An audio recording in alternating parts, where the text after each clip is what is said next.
ಸ್ವಾಗತ ಮಾಡಿದ್ರು. ಅಂದ್ರೆ ಯಡಿಯೂರಪ್ಪನವರು ಮತ್ತೆ ಸಂಸದರಾದಂತಹ ರಾಘವೇಂದ್ರ ಅವರು ತಪ್ಪೇ ಆಗಿಲ್ಲ ಅನ್ನೋಂತ ರೀತಿಯಲ್ಲಿ ಮಾತಾಡ್ತಾ ಇದ್ದಾರೆ. ಇಲ್ಲ, ಈಗ ಯಾರು ತನಿಖೆ ಮಾಡಬೇಕು ಅಂತ ಒತ್ತಾಯ ಮಾಡಿದವರು?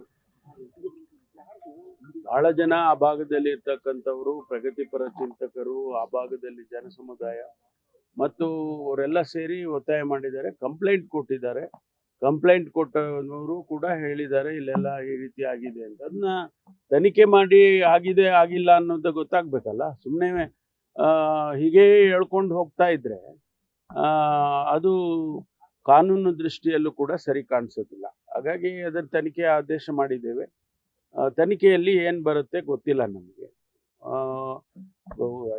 ಏನೂ ಇಲ್ಲ ಅಂತಾದರೆ ಯಡಿಯೂರಪ್ಪನವರು ಹೇಳಿದಾಗೆ ಆಯಿತು, ಏನೂ ಇಲ್ಲ ಅಂತೇಳಿ ಇಡೀ ಸಮಾಜಕ್ಕೆ ತಿಳಿಸ್ಬೋದು ನಾವು. ಹಾಗಾಗಿ ತನಿಖೆ ಮಾಡಿದ್ದೇವೆ. ತನಿಖೆಯಲ್ಲಿ ಏನು ಬರುತ್ತೆ ನೋಡೋಣ, ಕಾಯ್ದು ನೋಡ್ಬೇಕಲ್ಲ. ಅವರು ಪ್ರಣವ್ ಮೋದಿ ಅವರು ಕೂಡ ಭೇಟಿ ಆಗಿದ್ರು, ಏನಾದ್ರು ಇನ್ಸ್ಟ್ರಕ್ಷನ್?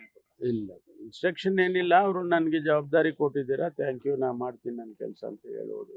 ಅವ್ರಿಗೇನು ನಾವೇನು ಇನ್ಸ್ಟ್ರಕ್ಷನ್ಸ್ ಕೊಡೋದಿಲ್ಲ. ಸರ್ಕಾರ ಒಂದ್ಸಾರಿ ತನಿಖೆ ಮಾಡಿ ಅವರಿಗೆ ಆದೇಶ ಮಾಡಿದ ಮೇಲೆ ಅವರಿಗೆ ಅವ್ರು ಮಾಡ್ಕೊಳ್ತಾರೆ ಅವ್ರ ಕೆಲಸ. ಈಗ SIT ತಂಡದಿಂದ ವೈಯಕ್ತಿಕ ಕಾರಣಕ್ಕಾಗಿ ಯಾರಾದ್ರೂ ಅಧಿಕಾರಿಗಳು ಹೊರಗುಳಿಯುವಂತದ್ದು ಏನಾದ್ರು ಆಗ್ತಾ ಇದೆ? ಇಲ್ವಲ್ಲ, ಆ ರೀತಿ ಏನು ಗೊತ್ತಿಲ್ಲ ನನಗೆ. ವೈಯಕ್ತಿಕ ಕಾರಣಕ್ಕಾಗಿ ನನಗೆ ಆ ರೀತಿ ಏನಿಲ್ಲ. ಅವರೆಲ್ಲ ಜವಾಬ್ದಾರಿ ಸ್ಥಾನದಲ್ಲಿ ಇರ್ತಕ್ಕಂಥ ಹಿರಿಯ ಅಧಿಕಾರಿಗಳು, ಅವರಿಗೆ ಕೊಟ್ಟಿದ್ದೇವೆ, ಮಾಡ್ತಾರೆ ಅವರು. ನನಗೆ ಆಗಲಿ ಸರ್ಕಾರಕ್ಕೆ ಯಾರು ಇಲ್ಲ ನಾವು ಮಾಡೋದಿಲ್ಲ ಬರೋದಿಲ್ಲ ಹಾಗೆ ಅಂತ ಯಾರು ಹೇಳಿಲ್ಲ. ನೀವೇ ಯಾಕೆ ಹೇಳ್ಕೊಳ್ತಾ ಇದ್ದೀರಾ? ಗೊತ್ತಿಲ್ಲಪ್ಪ, ಅದೆಲ್ಲ ಇಲ್ಲಿದೆ ಅಲ್ರಿ. ಶಶಿ ತರೂರ್ದಿಲ್ಲ ಇಲ್ಲಿ.